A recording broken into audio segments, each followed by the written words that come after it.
Bienvenidos a una nueva edición de En Vínculo. Hoy hablaremos de un tema que está transformando la manera en que operan las empresas, cómo el Internet de las cosas se convierte en la llave para pasar del dato a la decisión. Para esta conversación contamos con Miguel Ortiz, gerente de tecnologías de la información en Maguat, quien comparte su experiencia en proyectos de IoT y transformación digital. Y como siempre, nos acompaña nuestra moderadora y CEO de Cercal Group, Claudia Velasco. Bueno, estamos muy felices hoy de compartir con ustedes otro capítulo de En Vínculo. Yo estoy muy feliz de compartir con Miguel, que ya llevamos trabajando juntos hace yo creo que 6 años. Y bueno, quiero dejar a Miguel para que se presente. Miguel Ortiz de México, órale. Nos cuentes de ti, de qué te apasiona, cómo llegaste al mundo IoT. Y bueno, queremos conocerte. ¿Qué tal? Muchas gracias por la invitación. Soy Miguel Ortiz, gerente de TI de Maguat. Llevo 6 años trabajando en este sector, pero ya también yo llevo 9 años viviendo en Chile. Yo soy originariamente de México, como comentó Claudia. Órale. Y bueno, yo soy, o al menos durante toda la vida, yo siempre he sido apasionado de la informática. Trabajo con equipos de cómputo y con todas las herramientas que uno puede adquirir y utilizar con ellos. Me apasionó principalmente y es a lo que más estoy enfocado, el tema de programación, sobre todo programación de aplicativos web. En el IoT como tal, llevo ya 4 años metido en esto y esto fue gracias a una de las épocas más oscuras de este milenio, que es la pandemia del COVID.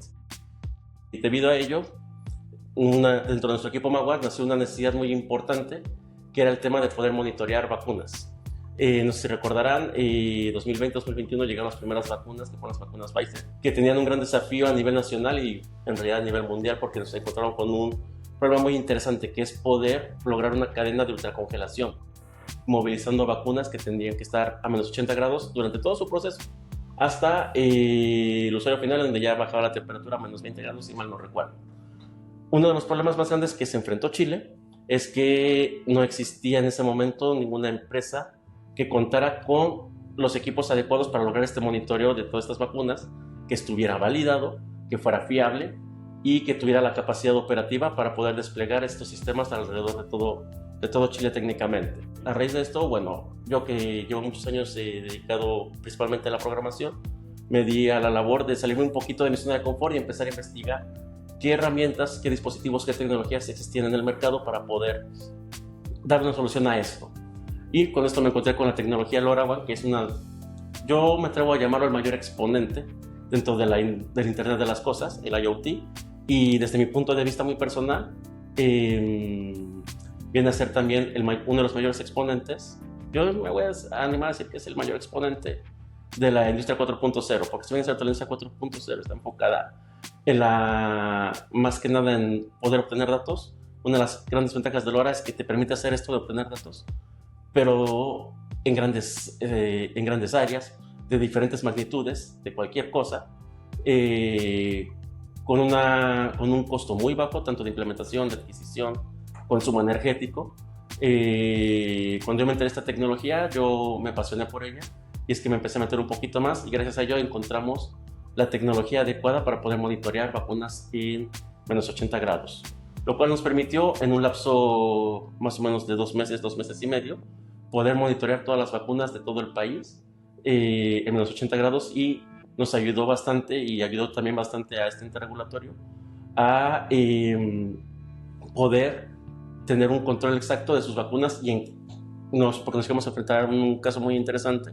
Uno de los ultrafrisas que se encargaban de monitorear estas vacunas tuvo algunas fallas técnicas que afortunadamente nosotros pudimos detectar de forma oportuna, lo que impidió una pérdida importantísima de vacunas, porque se pudo reaccionar de forma inmediata y poder dar mantenimiento a este equipo sin que las vacunas se dañaran. Claro, entonces bueno, llegaste a esta tecnología en un momento donde era contrarreloj, trabajaste este desarrollo con tu equipo. ¿Y cuál ha sido tu experiencia, Miguel? Porque me imagino que durante toda tu vida y tu experiencia laboral, y bueno, también en el grupo has podido ver la realidad de las operaciones, ¿no? ¿Qué pasa realmente con los datos en las operaciones? Aquí súper realista, ¿tú cómo ves que las empresas perciben los sistemas? ¿Cómo perciben la captura de datos? ¿Y qué pasa con el dato, por ejemplo, en la industria o en las operaciones generales en las compañías? Para bien o para mal, tengo ya técnicamente 15 años en la industria, en diferentes cargos, diferentes rubros, y me ha tocado ver todo tipo de casos particulares. Algo que pasa mucho en la industria, sobre todo en el área productiva, es que las empresas tienden a invertir mucho en su implementación para poder hacer funcionar sus sistemas. Y son sistemas que, como les fueron caros, y reemplazarlos o implementar un sistema nuevo significa también volver a ser una inversión cara y fuerte, y toman la decisión de trabajar con lo que hay, cómo está y cómo funciona. Sea abierto, sea cerrado, sea utilizado de forma local o remota, y eso es lo que hay, es con lo que se trabaja. Y muchas veces te ves obligado, en lugar de adaptar el sistema a tus necesidades, adaptar tú a lo que te da el sistema. A raíz de eso, bueno, siento que es súper importante que estas empresas, porque son muchas la verdad, en general, no solamente en la industria latinoamericana, sino en todo el mundo, se enfrentan a este desafío de empezar, porque el mundo va cambiando, entonces ya no pueden quedarse simplemente limitados a trabajar con lo que tiene el sistema, con lo que les permite hacer. Tienen que empezar a crecer y evolucionar, y para lograrlo no les queda otra opción más que empezar a involucrarse con tecnologías más recientes, a empezar a poder de alguna manera tener información en tiempo real o lo más precisa y pronta posible para poder empezar a tomar decisiones sobre cómo operar mejor. Claro, y ahí como sumándote, no es fácil para una compañía en América Latina, porque estamos hablando que la mayoría de empresas tienen sistemas heredados, lo que tú mencionas, y un poco entra este tema, ¿cómo genero el cambio, no? Ahorita que estamos hablando de Industria 4.0, que el IO llegó para quedarse a largo plazo y donde tenemos que ver no solamente temas de cómo dar continuidad, sino temas de eficiencia energética. ¿Cuánto le cuesta a una empresa un sistema que no está bien implementado? O pongámosle lo que tú me dices, mantener una tecnología o un modelo de trabajo que, digamos, no sé, no esté cumpliendo las necesidades. O una cosa que veo yo mucho, Miguel, no sé si a ti te pasa, pero veo a veces que tenemos muchísimas herramientas tecnológicas en donde el usuario tiene que entrar 5, 4 logins diferentes aplicaciones, diferentes interfaces. Entonces, ¿cuánto tú crees que... No me tienes que dar un número, pero en general, ¿cuánto le cuesta esto? Efectivamente, sin hablar de números y hablando en general, porque claro, eso varía y impacta diferente según el rubro, pero podemos partir de los miles de dólares hasta millones. Una de las cosas que está pasando mucho en la industria es que muchos de los proveedores que hoy en día ofrecen tecnologías para implementar o poder hacer análisis de datos son tecnologías que están enfocadas en trabajar de forma on-premise o trabajar de tal manera en la que tú estés obligado a que si quieres datos o si quieres crecer, tienen que ser específicamente con la compañía que contratas. Eso es hardware, ¿no? Así es. Te bloquean un poquito la posibilidad de explorar. Es correcto. Y entonces ahí nace lo que tú dices, en el que como son sistemas completamente cerrados, tú como usuario o tú como empresa te ves obligado a trabajar con ese sistema.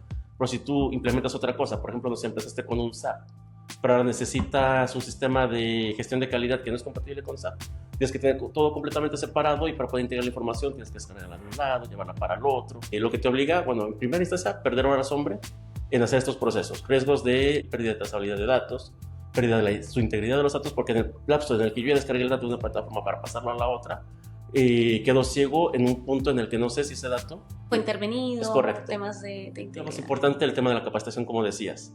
Que una persona tenga que capacitarse con 5 plataformas o más, es una cantidad de horas hombre importante. También van a haber varios riesgos importantes. Uno de ellos es el riesgo al error, que va a ser mayor, porque tiene que conocer muchas plataformas. No todas las plataformas operan exactamente de la misma forma. Y lo más complejo es aún cuando tienes que traer a una persona nueva, porque no sé, la persona que está ahora se fue o cambio de cargo, cualquier cosa. Traer a una persona nueva y darle o prepararla para poder tomar esta función puede tomarte hasta inclusive medio año. Y es un medio año en el que esa persona no va a estar en sus funcionalidades totales hasta que sea o se familiarice completamente con todas las herramientas que le toca aprender a utilizar. Hoy en día existen herramientas, sistemas y tecnologías que nos permiten lograr esto. Una de ellas es la tecnología LoRa, que es una herramienta súper versátil, de muy bajo costo de implementación, de adquisición, de consumo eléctrico, y que nos permite medir una gigantesca cantidad de magnitudes. Al igual que los sensores poderosos que tenemos hoy en día, que más encima son caros, son cerrados completamente, funcionan solamente con su propio sistema, y el mantenimiento muchas veces lo hemos visto con sistemas muy específicos, por ejemplo, monitoreos de ultracongelación. los sensores que existen para este tipo de tecnología son muy pocos, hay muy pocos en el mercado, y son completamente cerrados. Hay inclusive empresas que en algún momento las vendieron, pero cerraron por X o Y motivo, y ese mantenimiento de ese equipo ya no existe. Entonces, en el momento en que te falla ese sensor, quedaste ciego en esa parte operativa. Entonces, una de las cosas que busca la industria 4.0 y la tecnología del Internet de las Cosas es la continuidad. La continuidad. Y fíjate que cuando hablamos, tú hablas algo de la cultura, ¿no? Y cuando hablamos de industria 4.0 o Pharma 4.0, y bueno, yo que he tenido la oportunidad también de tener un cambio de mentalidad, porque nos toca, quienes tenemos empresa y estamos en la industria, nos vamos dando cuenta que también hay un cambio en el enfoque, ¿no? Tú hablas de la cultura. Yo tengo una hipótesis, no sé tú qué piensas, Miguel, pero yo creo, hablábamos en un podcast con María Luisa, que los invitamos acá para que lo vean, que es el podcast de Cambio Cultural. La cultura son los hábitos. Entonces estamos hablando que para incorporarnos a Pharma 4.0 o Industria 4.0, uno de los puntos es cambiar el hábito. Y el cambio del hábito parte también en qué hábitos tenemos organizacionales, ¿no? Y uno de los grandes cambios de hábito es tomar decisiones basadas en datos. Miguel, ¿por qué nos cuesta tanto tomar decisiones basadas en datos? ¿Qué nos pasa? Tú que trabajas en tecnología, haces desarrollos. Bueno, para quienes no saben, Miguel hace desarrollos, bueno, tiene una capacidad intelectual y desarrollo muy interesante. Pero, ¿qué pasa en las organizaciones que la toma de decisión basada en datos nos cuesta tanto? ¿Qué piensas tú? Tengo una hipótesis al respecto.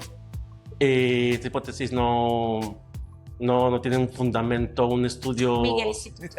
un estudio científico al respecto. Es algo que lo traigo más de los gurús con los que he trabajado en algún momento, y mentores míos y de mi propia experiencia.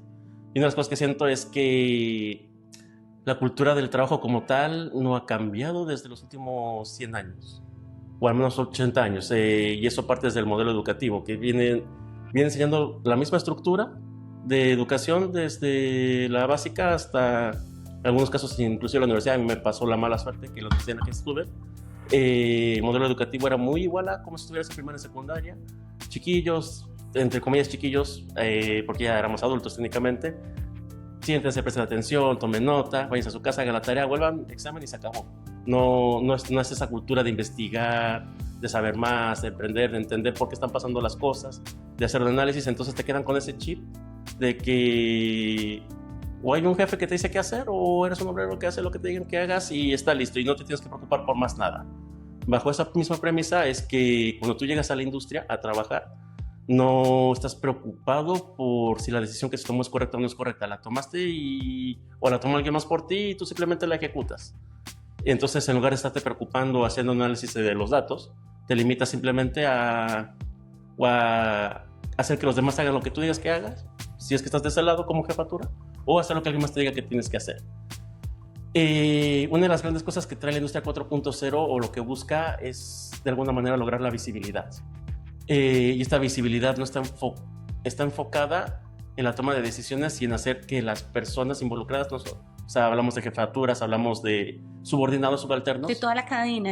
tengan la capacidad de poder tomar decisiones basadas en datos, datos que lleguen en tiempo real, que sean oportunos para que te puedas tomar decisión al momento, porque también no te genera nada, y esto lo vamos a ver un poquito ahorita con la cadena de frío, no te genera nada tomar decisiones con datos que pasaron, no sé, hace 10 días, hace un mes, sino que tú necesitas datos en el momento para saber qué está ocurriendo y en base a eso poder tomar una acción.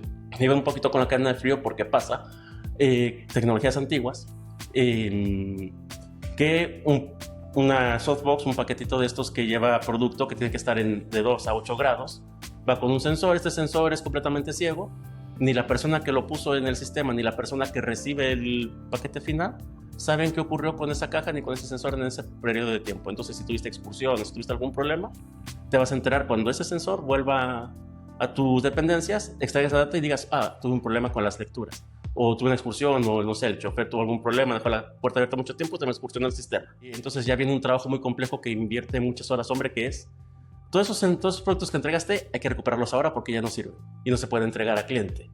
Entonces ya ves que no tener información en tiempo real y precisa te obliga a tener un retrabajo muy grande de logística inversa, que es recuperar todos esos productos. Eso te afecta a todo un lote probablemente, hacer el retrabajo de recuperar esos productos y en el peor de los casos que un producto no funcional o que por sus condiciones se vuelva dañino llega a ser consumido por un usuario final. No, claro, y cuando analizamos un poco para ir uniendo esto que tú comentabas, sabemos que tenemos una región en donde el 70% de las organizaciones no tienen implementadas tecnologías IoT o tecnologías de captura de datos.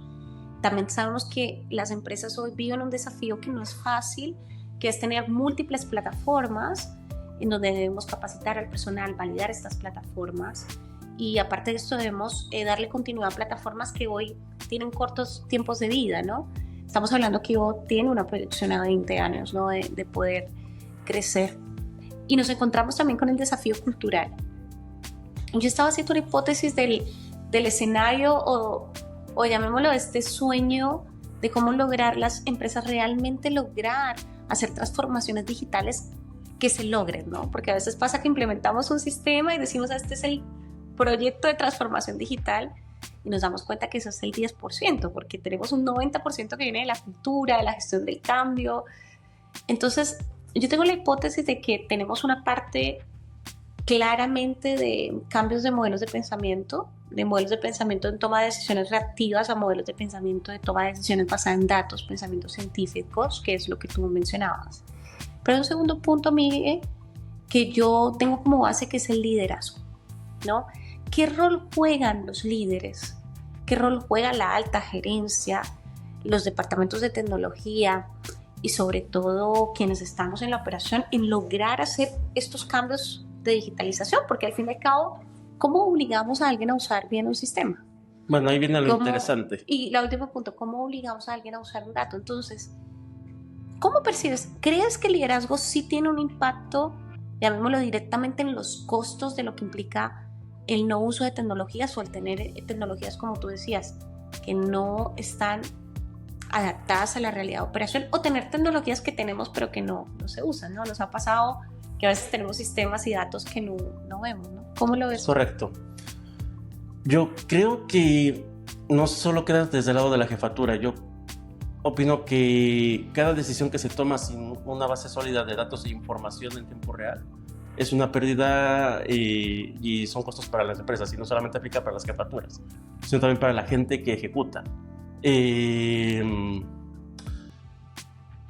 Yo, por lo que he visto, una de las cosas más importantes aquí, sobre todo en desafíos de implementación, sí, efectivamente hay una parte muy importante de del rechazo al cambio, pero algo que dijiste aquí que es muy importante y que creo que hay que tomarlo en cuenta: no puedes y no debes de obligar a la gente a cambiar o a forzarla a utilizar una plataforma. Hay que atacarlo desde otro punto de vista. Esto, para poder lograr este desafío, hay que empezar a ver cómo podrías implementar un proyecto así. Muchas veces implementar un proyecto basado en el análisis de datos con tecnologías modernas de IoT o de la industria 4.0, no se trata solamente de armar un proyecto grande y decir, ¿sabes qué? A partir, no sé, de 2027, 2028, mi sistema completo va a estar totalmente cubierto para poder yo saber qué ocurre en cualquier parte de mi planta. No hace falta llegar a ese extremo desde un inicio, sino que hay que tomar partes. Primero hay que empezar a ver, esto sí ya entra un poquito más a nivel jefatura, gerencial, ¿cuáles son los problemas que realmente estoy teniendo hoy en día? Los obstáculos, ¿no? Así es, los obstáculos. El obstáculo que me está impidiendo avanzar a la dirección que yo quiero avanzar, ¿no? Es correcto. Hay que empezar por allí y no es abarcar, o sea, podrías hacer una lista de todos tus obstáculos, pero no hay que tratar de resolverlos todos en el momento, sino tomar un grupo de ellos o uno solo de ellos y en base a ese obstáculo empezar a ver cómo pudieras resolverlo mediante esta implementación de tecnología. ¿Realmente te serviría hacer el uso de datos en tiempo real? ¿Cómo te serviría? ¿Cómo podrías tú en base a esa información poder implementar o aplicar decisiones que te generen valor y que realmente te demuestren que reduces costos, ya sea en tiempo o horas hombre o directamente económicos? Una vez que tienes identificado esto, ya tienes el primer pie en poder hacer un cambio en tu organización, porque ya estás empezando a tener una acción. Y esto, acá lo que hay que ver, cuando ya vas a implementar estas herramientas, no hay que obligar a la gente o hacer sentir a la gente que se siente obligada a utilizarlas, sino que verlo como lo que son, herramientas. Y hay que enseñarle a la gente que es más fácil martillar un clavo con un martillo que con el puño.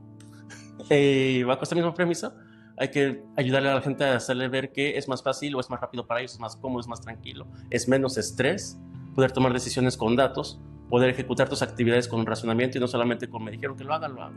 Y bueno, Miguel, ¿y cómo hacemos eso? ¿Cómo le vendemos los departamentos de tecnología? Primero, me gustó 3 partes que dijiste. La primera, visibilidad. Sabemos que ese es un punto muy importante. Bien, vamos a visibilizar los datos. Pero como jefaturas o como departamentos o como altas gerencias o como usuarios, ¿cómo logramos generar ese sentido de urgencia o ese sentido de pertenencia o ese sentido de valor en las herramientas que implementemos en quienes la usan?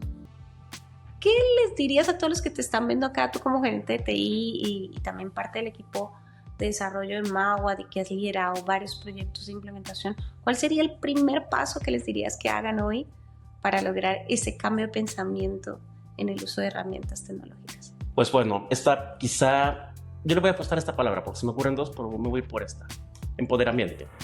Hoy en día, algo que está empezando a gustar a la gente, sobre todo a las nuevas generaciones, es sentirse que lo que están haciendo y lo que están diciendo, alguien lo nota, alguien lo ve y genera un valor. Cuando tú entras a un trabajo en el que simplemente dicen que hagas y tú alzas la mano, preguntas o pides algo, y nadie te toma en cuenta, empiezas a sentir esa desmotivación o esa apatía hacia cualquier cosa que después te digan a ti que tienes que hacer. Entonces yo empezaría por el empoderamiento, y por esta otra palabra que me gusta mucho, pues siempre se me olvida el nombre. Pero danos el contexto. Involucración. Involucrar al equipo también, no solamente decirle, oye, tú a partir de hoy vas a utilizar esta herramienta, sino preguntarle, mira, ¿sabes qué? O comentarle, mira, ¿sabes qué? He estado trabajando con esta herramienta, me ha permitido hacer esto. Gracias a esto ahora estoy trabajando menos. ¿Qué te parece si la empiezas a usar tú también? Es más que decirle tienes que hacerlo, como te decía hace un momento, no se trata de obligar a la gente, sino hacerle ver que el empezar a utilizar herramientas, el empezar a trabajar con datos, el empezar a poder ver lo que está ocurriendo en tiempo real, y le va a generar valor, le va a generar poder avanzar más rápido, poder hacer mejor su trabajo, poder estresarse menos. Porque hoy en día reaccionar, realmente, bueno, uno está reactivo y tiende a estresarse más fácilmente que cuando uno, con la tranquilidad del mundo, dice, mira, revisé esta información y bueno, tenemos opción A, opción B y podemos trabajar con ellos sin ningún problema, en lugar de llegar corriendo directamente a apagar un incendio. Y a grandes cosas, lo que yo considero, al menos a mí me ha funcionado con mi equipo, involucrarlos y empoderarlos. Es como que lo que yo realmente funciona, o al menos a mí me ha funcionado, mi expertise, y no solamente con mi equipo actual en Maguad, sino que me ha funcionado a lo largo de toda mi carrera. Y también ha sido un modelo de trabajo que yo, no es algo que haya implementado, sino es algo que yo vengo heredando de mis mentores en otras áreas, en el que hemos descubierto que esta es la mejor manera de trabajar para poder implementar o lograr este cambio. No hacerlo ver como un cambio, sino como una mejora. Y si bien es cierto, una mejora sigue siendo un cambio, pero cuando la persona lo ve, es mejora, es bueno, es para trabajar. Es positivo. Ya no lo ve como un, no, esto no lo quiero, porque tengo que cambiar, tengo que aprender, tengo que estudiar, tengo que hacer algo diferente a lo que estoy acostumbrado a hacer y no puedo, me cuesta, no quiero. Claro que sí. Bueno, Miguel, estamos súper felices de contar contigo y me quedo con una palabra muy clave, que es visibilidad, empoderamiento e involucrar a nuestros equipos de trabajo en las herramientas tecnológicas. Y bueno, ¿quieres dejar algún mensaje para toda la comunidad en Vínculo que hoy estaba ya acá viéndote y que esperamos verte más en más capítulos? Claro que sí, ojalá también yo pueda hacer más capítulos. Espero que esta información que les he dado les genere mucho valor, les ayude a abrir un poquito la mente sobre cómo empezar a involucrar a su equipo, cómo empezar a tomar en cuenta todas estas herramientas tecnológicas. También una de las herramientas que recomiendo mucho y que a lo mejor mucha gente todavía tiene como que un poquito de reticencia al respecto es el uso de las inteligencias artificiales, pero siempre un uso como lo que es una herramienta, no algo que haga todo por ti. Y pues nada, muchas gracias por la invitación, muchas gracias por tomarse el tiempo de estar aquí escuchándonos. Espero que nos podamos ver pronto. Claro que sí. Bueno, para quienes estuvieron hoy, Gracias por acompañarnos. Déjenos aquí los comentarios de qué temas quieren tratar. Y bueno, seguro vamos a hacer un webinar de inteligencia artificial. Cuídense mucho, que estén bien. Hasta Gracias. luego.